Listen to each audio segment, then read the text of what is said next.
Welcome to the Forge, my wanton wildlings. I'm your creepsmith, and I hope you like my work. Hi there, wildlings. A small, fog-shrouded town by a lake. A protagonist, unaware of a supernatural threat. A panicked attempt at survival and escape. And a story no one will believe. If this sounds familiar to any video gamers or horror fans, well, it should. But this ain't Papa Harry's little town. Tonight's terrible tale, instead, is the fog of Angel Lake. To this day, I still cannot comprehend what happened in that old god-forsaken town of Angel Lake. The fear and horror one felt going there was already severe enough. But what my friend and I witnessed and experienced is something I wouldn't dare wish on anyone else. We're still shaken by it, and even hearing the name Angel Lake makes us shudder with regret and loathing of that place. Often, I have night terrors from the dreaded thing that I saw there. None of this started due to some morbid curiosity or sort of legend tripping that we wanted to take part in. In fact, all of this had happened just because my friend and I were curious. I was a student who had an appreciation of anthropology and history, while my friend was a passionate lover of folklore and mythology. We both bounced various factoids back and forth about what we specialized in. We also shared a taste for the macabre, so we often did our own research into darker and mysterious subject matter, such as Roanoke Island's lost colony or the mysterious murders of Hinterkaifeck. One interest that we've shared our entire lives was the subject of ghost towns. To us, ghost towns held mysterious and fascinating stories of the past that no textbook could ever capture. What made them even more enticing was that they were often left untouched, so everything was as still and silent as the day the villagers abandoned it. It is as if the forgotten town was a graveyard for the former life that it used to have. My friend and I also enjoyed speculating the cause for the departure, if indeed you can call it that. Sometimes we've read that there's little to no evidence as to why a town is utterly abandoned. There are the obvious, more logical explanations: shortage of crops, famine, drought, rebellion, or sometimes simply the desire to move on. However, the ghost town of Angel Lake is notorious for having absolutely no explanation as to why it was abandoned. There are a large number of ghost towns in the world that have been abandoned by their original denizens, but this one had a peculiar history. Very little is actually known about Angel Lake in itself. My friend and I searched high and low to discover more about it, other than a very small number of online articles and one or two history books. The most that's been said about it is that it was established sometime in the 1800s. The town is named after a nearby lake, and was mysteriously abandoned in 1936. It's also unknown what truly happened to the people who lived there, because it seems they just disappeared from history. No one ever figured out what happened to them or why the people suddenly left. What little we've read detailed the so-called logical possibilities, but it also highlighted the more curious aspects. It's believed that dark occult practices had gone on there for centuries, and that may be the cause for the elusive disappearances and the subsequent abandonment. What's known in recorded history was that the area was shunned by that area's indigenous people. Tales tell of evil essences dwelling there and were frequently recited amongst themselves. Spanish explorers who visited the region also briefly wrote accounts of strange and frightening happenings in the area, It happened so much that they called the place El Lago de los Diablos, or the Lake of Devils, due to the strange and sometimes horrifying occurrences. They never truly described what had happened that led them to leave it. The Spaniards found it so frightening that they quickly abandoned the place for hundreds of years until it was renamed Angel Lake by English-speaking settlers who learned of the name and changed it due to it offending their religious views. Legend has it that numerous witches' sabbats happened near the area of Angel Lake, and that it ultimately led to people being kidnapped and flown away into the night by gargoyles and winged devils. Others say extraterrestrials came down from the stars and abducted the human populace. Stirred by this strange tale and being lovers of history and folklore, my friend and I decided to travel to Angel Lake to explore it and perhaps discover why the folks of the place had moved elsewhere. It wasn't too far from our hometown, so it was possible to make it there in a few hours. We would end up regretting that decision for the rest of our lives. This foolish decision did not come from the urge just to explore. We had planned on taking a few snapshots of old artifacts and perhaps touring the old decaying buildings. What awaited us was nothing I can truly explain to this day, nor is it something that I wish to relive again. I would highly advise anyone to steer clear of Angel Lake and to let it rot. It's a breeding ground for nightmares and evil, and I wouldn't dare wish this experience on anyone else. During the drive, my friend and I eagerly discussed our theories about eerie Angel Lake. Being students, we were trained to study and analyze situations with rationality and critical thinking. Naturally, we were willing to take anything with supernatural qualities attributed to it with a grain of salt. Between the two of us, however, my friend was the more superstitious. It wasn't so in the sense of him reading and following horoscopes or believing in magical horseshoes or anything ridiculous like that. Instead, he seemed to believe that not everything had a truly scientific explanation, and then there were many things in life that the scientific method alone couldn't explain, no matter how much we wanted it to. But after I explained what we had seen, I don't think either of us can truly choose to believe in anything rational anymore, whether it was scientific or otherwise. The further we drove on, the more decrepit and strangely silent the place seemed to get. In fact, at one point I rolled down the window only to hear nothing but the deathly silence of the area. If any animals were making noises, they were hardly detectable, other than a brief rustling of grass. We traveled during the late afternoon hours, so that by the time we arrived at Angel Lake it would be evening.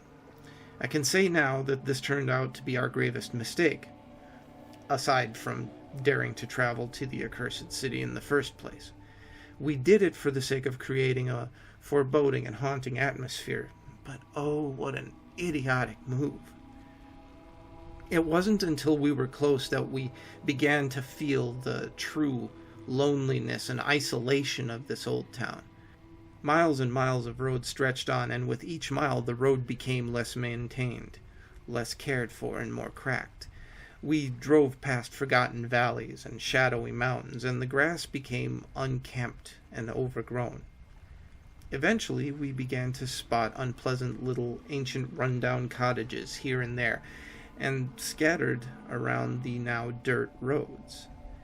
Our vehicle rocked violently against the bumpy and ragged path. We became excited as a few of these old cabins appeared authentic and rustic, perhaps dating back to the 19th century.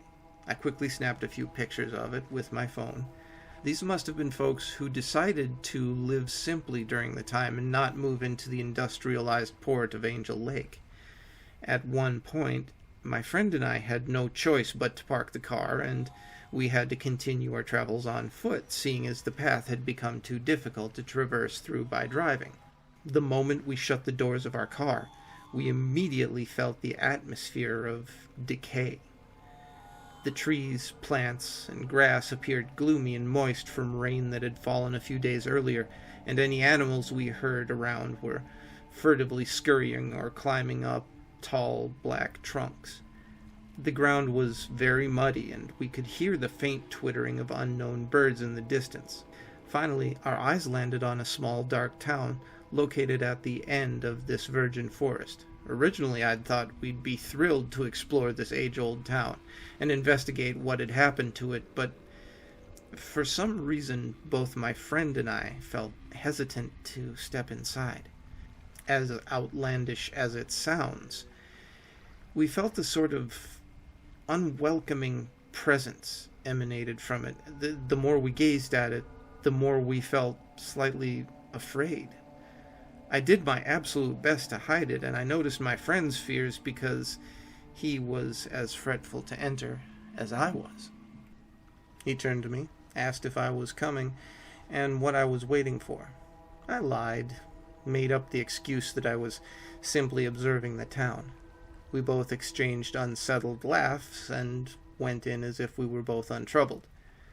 The streets were filled with old architecture and desolate houses. There were still signs from old shops hanging, and the residential homes still had wooden furniture on their verandas. It felt so strange to be here. Often, when we walk through neighborhoods, we expect to see the windows lit up or people walking down the road. But here, it felt so empty and forlorn. It was very unnerving to imagine what had caused this little place to be forgotten. We knew we could go inside any of these buildings that we liked and rummage through the things that they contained, but there was something curious about these houses that left us feeling fearful of them. It was as if there were things still dwelling there, hiding in the darkness and waiting for someone to enter. It sounded silly, yes, but that's the way it felt. The fact that the sun had gone down and the sky was beginning to darken made it seem even more grim and devoid of life.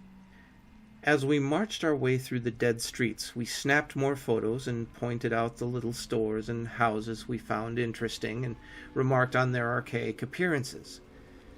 I believed that secretly my friend was pointing at places and objects just to fool me into thinking that he wasn't afraid, but the truth is, the fear was so powerful I could sense it. We were both very afraid, and I believe we both began to regret coming here at this late hour. Regardless, there was something that enticed my curiosity, and that I simply had to search. It was an old rectangular building in the town's plaza. The sign on top of it read Angel Lake Newspaper Agency. I pointed it out, and my friend became excited as well. Inside, there would surely be valuable sources of information revealing how life was here, and perhaps would shed light on some of the citizens and its history. We both pushed open the decrepit old door and entered the small office-like place, staring in complete amazement at the old tables, typewriters, and file cabinets that were knocked over and scattered all over the room. We instantly began scavenging through old papers and furniture. We found numerous unfinished newspaper articles detailing the events going on in the nation and many tidbits of local news during the 1930s.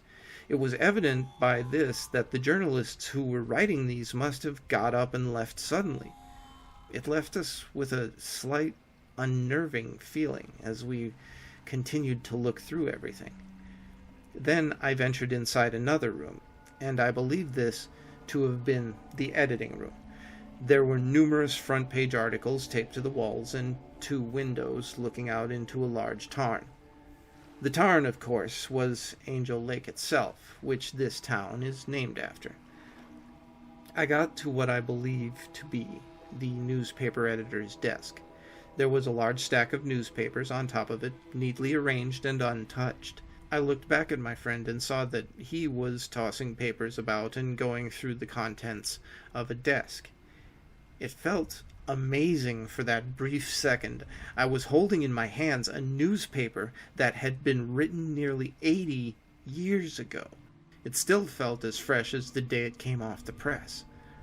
I read the headline, the year being 1936 according to the newspaper's date, and I felt a pang of fear churn inside of me. It read, "Strange fog spotted in the middle of Angel Lake." As I finished reading those words, my eyes shifted over to the large lake in the window.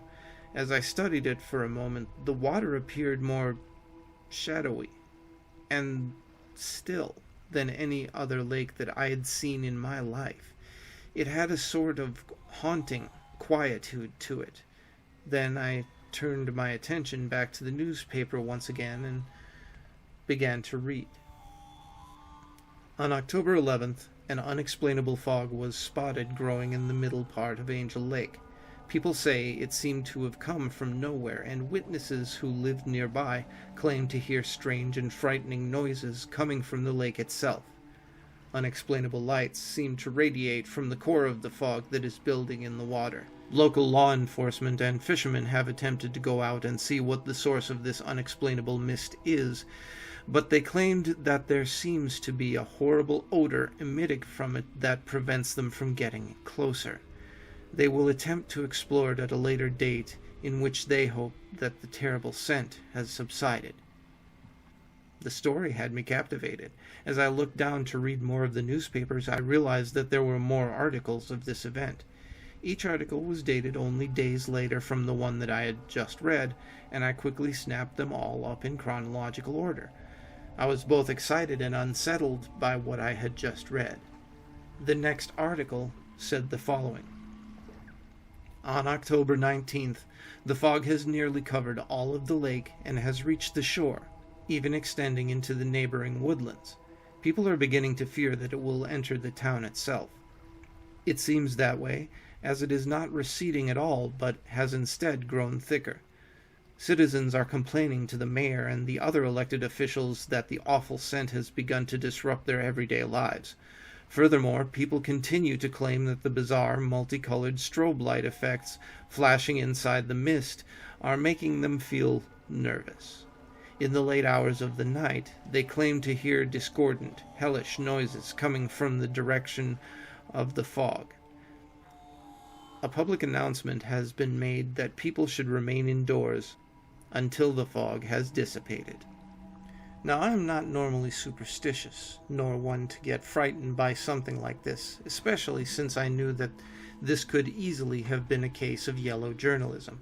But what made me begin to get afraid were circumstances surrounding this old ghost town. It had become abandoned, and everything was dropped as if something sudden had happened. But what if it wasn't abandoned? What if something horrific happened here?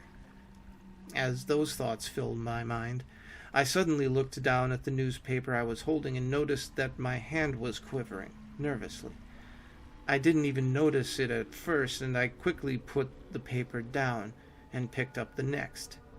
This one was dated November 5th.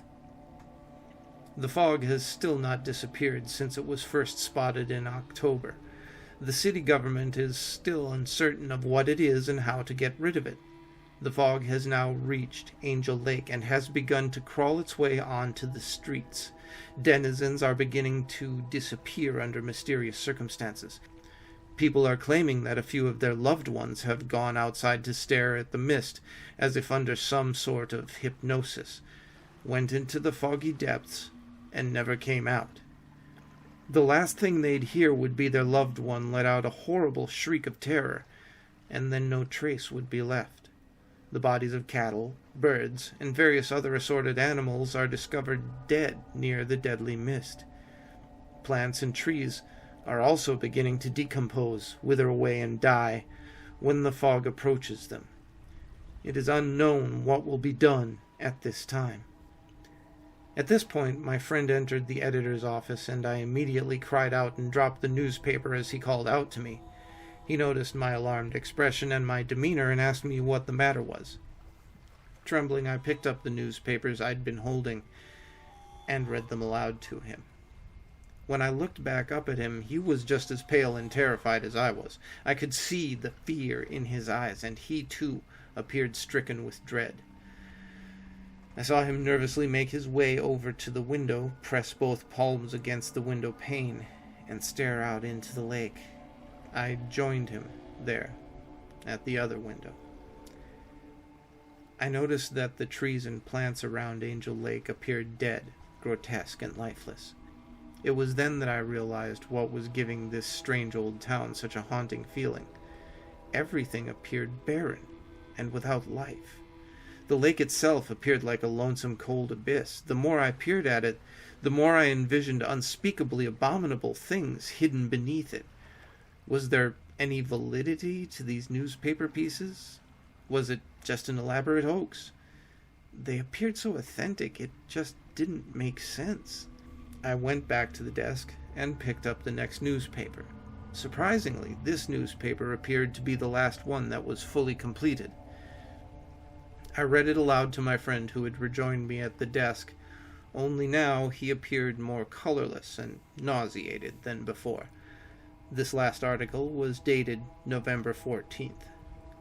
The infernal mist has begun to overtake Angel Lake.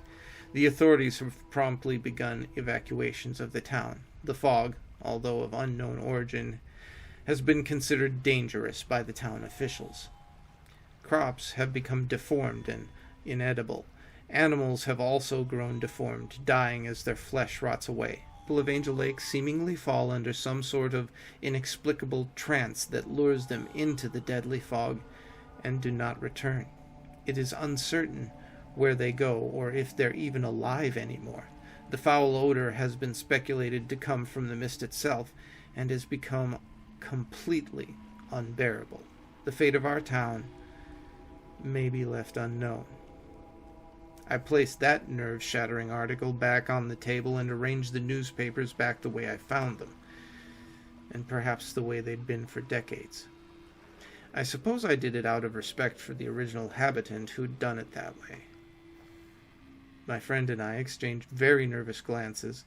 Suddenly, this once scholarly and anthropological journey had turned into an ominous and weird mystery. It left both of us vexed and with far more questions than answers. I felt myself grinding my teeth in nervousness. My thoughts were muddled with the perplexing accounts that I'd just read. My folklorist friend turned back to the window to gaze out into that hellish lake again while I began to scan the room for more evidence as to what had happened in this ghost town. As I was searching through the desks and over the floor, my eyes suddenly landed on an old typewriter at the corner of the room.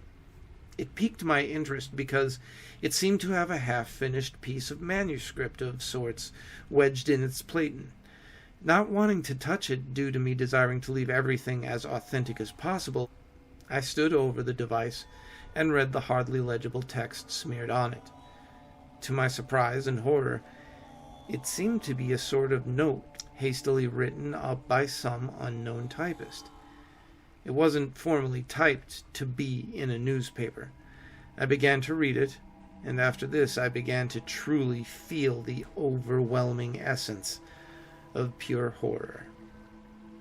The damned fog is not just vapor, it is a living thing. It's not just taking people, it is eating them. The toxic fumes are killing the flora and the fauna. It has some sort of devilish power. It's overtaking Angel Lake. I leave this note here to warn anyone who's foolish enough to come here. If you are reading this, get out of Angel Lake now. You absolutely need to. If you wish to stay another moment, may God have mercy on... That's all that was written on the sheet before it abruptly stopped. I just stood there, quaking like a miserable coward at the words on the paper. I felt the slightest noise would make me jump at this point, and I was intoxicated with dread. Then there came the horrid shriek of my friend, who was still looking out at that terrible lake. The moment I heard his scream, I stood there frozen with an absolute paralyzing fear. I'd never felt such a horrible coldness stop every part of my body. Even my breath felt restricted. I heard him calling my name repeatedly, and the tone in his voice sounded as if he were ready to start sobbing hysterically. I managed to break out of that grip of extreme fear and sprinted over to my friend, demanding to know what was wrong. All he did, with a terrified expression on his face, was point his finger toward Angel Lake. Before I even looked, I had the feeling of just wheeling around and running out of this demonic town as fast as possible. With the horror beginning to take hold of me, I stared out the window and I observed the most bizarre and unexplainable phenomenon. I don't think I've ever read or seen footage of something like this. Instead of being fascinated by it, it filled me with a putrid dread and loathing as I recalled the frightening accounts in the newspaper articles and that final message. It appeared like a milky white fog was beginning to swirl over the tarn's water, but it moved unlike any sort of mist I'd ever seen. It seemed to slither like a giant snake, as if searching for something or some other horrible thing. But what gave this fog a most terrible and bizarre quality was the eerie shifting of colors flashing vehemently inside it. It was like multicolored lightning shining furiously inside a storm cloud. The fog seemed to be crawling toward the shoreline at a rapid pace, as if it were doing so intentionally. I just stared at it, mindless and wide-eyed. I couldn't figure out if I was too fascinated or too petrified to move a muscle. All I remember was my friend screaming something at me, and I instinctively whirled around and ran along with him, tripping over what I had thought were treasures of this old town. I kicked aside furniture and forcefully shoved open the doors. As we ran outside, nightfall had already arrived. But what added even more fear to this already horrible situation was that in the air there was a noxious, vomit-inducing odor that I'd never smelled before. The scent was enough to make me cough and gasp and my eyes water. I covered my face with my sleeve, but even that wasn't enough to block out the grotesque scent. Behind us, the strange, strobe-like lights began to flash intensely and menacingly, as if it had located us and had a purpose of catching up to us. This encouraged my friend and I to sprint even faster, and it was near the exit of Angel Lake that we began to hear the strange, guttural, groaning and nerve-wracking screeching erupting from behind. It sounded like howls, but they were unlike anything from this earth. The sounds were enough to drive anyone mad if they heard them long enough. Just as we reached the arboreal area and finally managed to exit that witch's town, I dared to turn my head as I continued running for my life. It was then that I spotted the supernatural fog swallowing the entire town, every building from the smallest to the most lofty. I saw the nightmarish vortex of colors twisting and writhing inside of it, and for one terrifying brief second I thought I saw a horrible, distorted, giant face in the fog, as if it belonged to some sort of enormous humanoid beast, gazing at us with bulging, unearthly eyes. Once my friend and I reached his car, we sped out of there, paying no mind to the speed limits. We drove grave and quiet from our ghoulish encounter with the unknown. We were so disturbed from that experience that we never did truly speak of Angel Lake again. Whenever a common fog rolls in, I find myself growing very afraid. I'm not sure if I'm afraid because it reminds me of the mist from that devilish lake, or because I feel that the one coming in will behave in the same way. At night, as I lay there with my mind filled with horrible thoughts, I wonder if the people who inhabited Angel Lake had indeed escaped from that monstrous fog, or if it had eaten them, as that mysterious message in the typewriter had said. No one has ever come forward to claim that they had lived in Angel Lake, not even for an interview. No one has also ever claimed any lineage from there either. It makes me nervously consider the possibility that perhaps the people indeed disappeared within that fog and not fled. Thought fills me with terror and paranoia. I know that I will never live that experience down. I can only hope that no one dares disturb that horrible fog of Angel Lake ever again. Well, alright. Note to self. if there is no one left behind to tell the story, perhaps it's best left alone. And as for you, my wildlings, stay scary, always avoid the smelly demon clouds, and make the most of your night.